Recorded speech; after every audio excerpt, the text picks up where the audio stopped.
বন্ধুসকল, সাপ বুলি ক'লে আমাৰ মনলৈ এক শিহৰণ নামি আহে আৰু যি ব্যক্তিয়ে সাপক ভয় নকৰে সি হয়তো পাগল নহ'লে মূৰ্খ। সাপৰ গতি সম্পৰ্কে আমাৰ বহুতৰে মনত ভুল ধাৰণা আছে। সাপ বুলিলে বহুতে এক লেহুকা আৰু দুৰ্বল গতিৰে বেগাই যোৱা প্ৰাণী বুলি ভাবে। কিন্তু বন্ধুসকল, পৃথিৱীত এনেকুৱা সাপ আছে যি মানুহতকৈও বেছি স্পীডত যাব পাৰে। আজি আমি পৃথিৱীৰ 5বিধ আটাইতকৈ বেছি জোৰে বেগাই যোৱা সাপৰ বিষয়ে জানিম। তেন্তে আহক ষ্টাৰ্ট কৰোঁ। আটাইতকৈ বেছি জোৰে বেগাই যোৱা সাপৰ 5 নম্বৰত আছে ডায়মণ্ড বেক ৰেটল স্নেক। দক্ষিণ পশ্চিম US আৰু মেক্সিকোত মেইনলি পোৱা এই সাপবিধ অত্যন্ত বিষাক্ত হয়।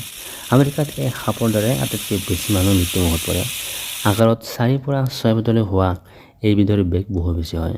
ই প্ৰায় ঘণ্টাত 10 কিলোমিটাৰ পৰ্যন্ত স্পীডত যাব পাৰে। দ্বিতীয় নম্বৰত থকা সাপবিধ হৈছে কটন মাউথ ভাইপাৰ। এইবিধ সাপো আমেৰিকাতে পোৱা যায়। এইবিধ সাপ 2 পৰা 4 ফুটলৈকে দীঘল হয়। অতি বিষাক্ত এইবিধ সাপে ঘণ্টাত 11 কিলোমিটাৰ বেগেৰে যাব পাৰে। বন্ধুসকল, তৃতীয় নম্বৰত থকা সাপবিধ হৈছে ৰজা ফেটি অৰ্থাৎ কিং কোব্ৰা। এইবিধ সাপ মূলতঃ দক্ষিণ এছিয়া আৰু ভাৰতত পোৱা যায়। বিষাক্ত সাপৰ ভিতৰত কিং কোব্ৰা হৈছে আটাইতকৈ দীঘল আৰু ডাঙৰ সাপ। এডাল প্ৰাপ্তবয়স্ক কিং কোব্ৰা দীঘলে প্ৰায় 10 পৰা 12 ফুটলৈকে হ'ব পাৰে আৰু ই 6 পৰা 8 কেজি পৰ্যন্ত ওজন হ'ব পাৰে। কিং কোব্ৰাৰ এটা বিশেষত্ব হৈছে যে ই সাপ খায়। কিং কোব্ৰা সাপে ঘণ্টাত 16 কিলোমিটাৰ পৰ্যন্ত বেগেৰে যাব পাৰে। 2 নম্বৰত থকা সাপবিধ হৈছে ব্লেক মাম্বা। মূলতঃ আফ্ৰিকাত পোৱা এইবিধ সাপ অতি দীঘল আকাৰৰ হয় আৰু ই 4 পৰা 11 ফুট পৰ্যন্ত দীঘল হ'ব পাৰে। ব্লেক মাম্বাৰ দেহৰ ৰং কিন্তু ক'লা নহয়, গ্ৰে কালাৰৰ হয়। কিন্তু এইবিধ সাপক ব্লেক কোৱাৰ কাৰণ হৈছে ইয়াৰ মুখৰ ভিতৰখন সম্পূৰ্ণ ক'লা ৰঙৰ।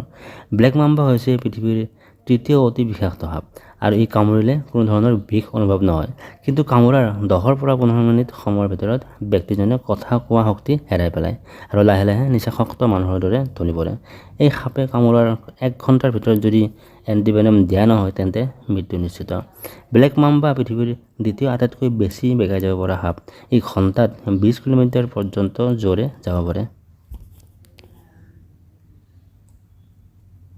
প্ৰথম নম্বৰত আছে ছাইড উইণ্ডাৰ নামৰ সাপবিধ। আমেৰিকাৰ মৰু অঞ্চলত পোৱা এইবিধ সাপ আকাৰত 1 পৰা 2 ফুটলৈকে হয়। এইবিধ সাপ বিষাক্ত হয়, কিন্তু ইয়াৰ বিষ অন্য ৰেটল স্নেকৰ তুলনাত 16 গুণে কম, অৰ্থাৎ মানুহৰ বাবে ইয়াৰ বিষ সিমান ক্ষতিকাৰক নহয়।